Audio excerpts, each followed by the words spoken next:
कुरान के लिए क्या कह रहे हैं आप? नहीं, देखिए सबसे पहले तो बात ये है कि आपने ये कानून कब बनाया? नोटिफिकेशन आपने परसों जारी किया ना, 3 दिन। उसमें क्या कहा आपने कि equality, integrity and doesn't hinder with public order. मैं कर्नाटका गवर्नमेंट को ये कहना चाह रहा हूं कि वो जाकर पुट्टू स्वामी जजमेंट पढ़ लें। पुट्टू स्वामी जजमेंट सुप्रीम कोर्ट ने कहा कि चॉइस फंडामेंटल राइट है, आप किसी से ये नहीं कह सकते कि क्या पहनना क्या खाना। दूसरा हम कर्नाटक सरकार से कहते हैं, केरला हाई कोर्ट का एक जजमेंट है जिसमें केरला हाई कोर्ट ने कहा कि scarf is protected under article 25(1). तीसरा हम ये कहेंगे कि ये आर्टिकल 14 का वायलेशन है, आर्टिकल 15 का वायलेशन है, आर्टिकल 19 का वायलेशन है। सुप्रीम कोर्ट के एक जजमेंट है नलसा वर्सेस यूनियन ऑफ इंडिया। ऐसे 3-4 जजमेंट्स हैं। ठीक है। अब मेरे को ये बताइए कि भाई अगर कोई लड़की पहले से हिजाब पहन रही है, ये परसों नहीं पहना गया, अचानक आपको क्यों ख्याल आ गया भाई, और आप ये नोटिफिकेशन क्यों जारी करते? और सबसे अहम बात यह है कि नेशनल स्टैटिस्टिक्स ऑफिस का एक डेट क्या है आपका? आप तो पढ़ाइए ना। हाँ, हिजाब पहन रहे, हिजाब और निकाब जो है वो कुरान में आयत में लिखा हुआ है, कुरान की आयत में है, वो तो फर्ज है। हर एक महिला को आप नहीं पहनते अलग बात है, मगर वो तो उसका जिक्र है। और उस लड़की मुस्कान ने जो मजाहरा किया बहादुरी का, मैं कहता हूँ बिल्कुल बहादुरी का मजाहरा। अब 25-30 लड़के भाग कर आ रहे हैं, एक हुजूम और नारे लगा रहे हैं, डरा रहे हैं। लोग ये नहीं बता रहे कि उसको अंदर आने से रोका गया था। उस लड़की को, वो अपना असाइनमेंट सबमिट करना चाह रही थी, वो लड़की आई, तो उसमें इसको ध्रुवीकरण राजनीति क्यों बोलेंगे? नहीं, लेकिन अगर सरकार का ऑर्डर है ना सर, तो कोर्ट में चैलेंज कीजिए। चैलेंज हुआ है ना, तो वही कह रही हूँ, उसका इंतजार कीजिए। पॉलिटिक्स क्यों? क्या कहते हैं वैसी साहब कहते हैं, अगर आज झुक गए तो हमेशा तुमको झुकाएंगे। क्यों? इसलिए कि उस लड़की ने जो बहादुरी दिखाई, चाहे वो अगर वो मुसलमान ना भी होती तो वैसी बोलता हुआ बात। मैंने अपनी तकरीर में, अब यही आप प्रॉब्लम है, मैंने उस तकरीर में कहा कि हर उस समाज को जिसको दबाया जा रहा है, कुचला जा रहा है, चाहे वो किसी मजहब का हो, दलित हो, कुछ हो, आपको अपनी लड़ाई लड़ना पड़ेगा। कि क्या बात है कि एक लड़की जा रही है और 25-30 का हुजूम उसको खामी नारे लगाएगा? ये कौन सा मिजाज है बताइए आप? ये क्या है? उसके खिलाफ एक्शन होना चाहिए, लेकिन आइडेंटिटी पॉलिटिक्स पे आप क्यों इतना थ्राइव करते हैं? आइडेंटिटी पॉलिटिक्स नहीं है, हिजाब का मुद्दा है तो ना ये मेरा कॉन्स्टिट्यूशनल। आपको पता है सर, पोलराइजेशन रोकने के लिए बाकी पार्टियां आज कोई बोल भी नहीं रहा मुस्लिम्स के लिए। अरे मत बोलिए ना, मत बोलिए, खामियाजा भुगतेंगे 10 तारीख को। कॉन्स्टिट्यूशन मोरालिटी का तकाजा ये है कि आप बोलें। आप डर क्यों रहे हैं? आप क्यों डर रहे हैं? कॉन्स्टिट्यूशनल मोरालिटी का तकाजा है, बोलिए ना। जब मैं आपको सुप्रीम कोर्ट के जजमेंट, अच्छा मैडम और एक बात सुनिए, आपको जानकर हैरत होगी। अपनी तकरीर में, अब यही आप प्रॉब्लम है, मैंने उस तकरीर में कहा कि हर उस समाज को जिसको दबाया जा रहा है, कुचला जा रहा है, चाहे वो किसी मजहब का हो, दलित हो, कुछ हो, आपको अपनी लड़ाई लड़ना पड़ेगा।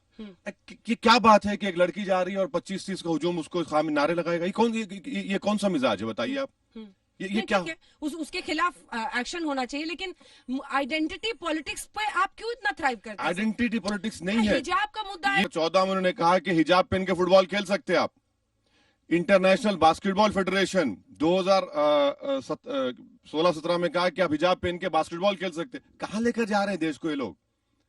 हिजाब पहन के फुटबॉल वर्ल्ड कप खेल सकते हैं, हिजाब पहन के इंटरनेशनल बास्केटबॉल टूर्नामेंट में हिस्सा ले सकते हैं।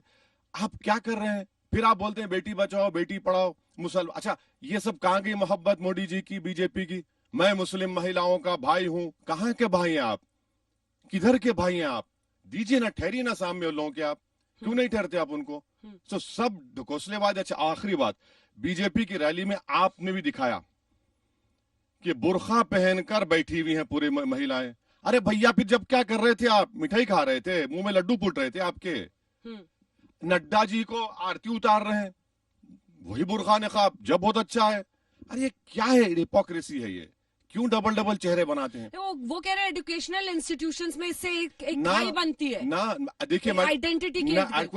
देखिए सर, महिला संगठन, आप मुझे बताइए सर, मास्क पहनने के आपकी सांसें फूलती है नहीं फूलती? मैं एक सिंपल सवाल नहीं फूलती, मैं आपसे नहीं फूलती, बिल्कुल नहीं। 24 घंटे पहन के रह सकते हैं? बिल्कुल। आप जब भी घूमते हैं, टहलते हैं, पहनते हैं। आप नियम बनाइए ना। आप कोविड की फर्स्ट नियम बनेगा तब आप पहनेंगे ना। देखिए ना, और आप चाहते हैं कि महिलाएं हमेशा बुर्के में रह सकें। एक मिनट देखिए, उस पर एक चर्चा क्यों ना हो? अच्छा देखिए आपको अच्छा ओपन टू डिस्कशन से पूछ रही हूँ आपसे। अच्छा आपको मालूम, ओपन टू डिस्कशन कि हम उस पर चर्चा करें। आपको मालूम, आप तो अपने आपको प्रोग्रेसिव नहीं, मैं प्रोग्रेसिव नहीं हूँ। आपको मालूम तवक्कल का अरमान कौन थी? यमन की एक लड़की थी जिसको नोबेल प्राइज मिला, हिजाब में है। अरे अब बताइए ना, नोबेल प्राइज देने वालों को एतराज नहीं है।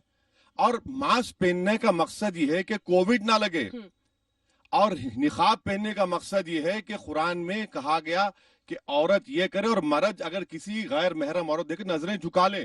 क्यों करे सर? क्यों औरत के लिए क्यों लिखा? मैं पूछ रही हूँ। नहीं, इसलिए लिखा गया है कि आपकी चेस्टिटी को, आपकी इज्जत के लिए, डिग्निटी के लिए सब कहा गया और करते हैं तो लोग। आदमी अपना आंख ढक के चले सर। अरे उसके लिए महिलाओं पर क्यों थोपा जाए? ना आदमी, चर्चा क्यों ना हो? नहीं सुनिए, चर्चा में बता, सुनिए मैं डिस्कस करने तैयार हूँ। अगर मैं किसी एक महिला को देखे जा रहा हूँ, घूर के देखे जा रहा हूँ, वो गुनाह है। अगर मैं अंजना ओम कश्यप से बात कर रहा हूँ, एंकर है टीवी इंटरव्यू, तो मैं देख रहा हूँ, मगर अगर मैं किसी को देखे जा रहा हूँ तो भाई वो गुनाह है। नजर नीची करो। मर्दों के लिए वो भी हुक्म है, खासी महिलाओं के लिए नहीं है। लेकिन पुरुषों के लिए तो कुछ बनाया नहीं ना क्या अपने कपड़े में, किनकी आंखों पे पर्दा ना डाल दो, कपड़े है इनको कहो चुप के बच के बैठने को। ना मर्दों के लिए कपड़ों, नहीं मर्दों के लिए कपड़ों का हुक्म है। बाल ना दिखे किसके? जो हिजाब का कॉन्सेप्ट है। बिल्कुल है सर? अरे वो तो मैं सर पूछ रही हूँ, ये फेथ का हिस्सा है ना, हमारे चॉइस है।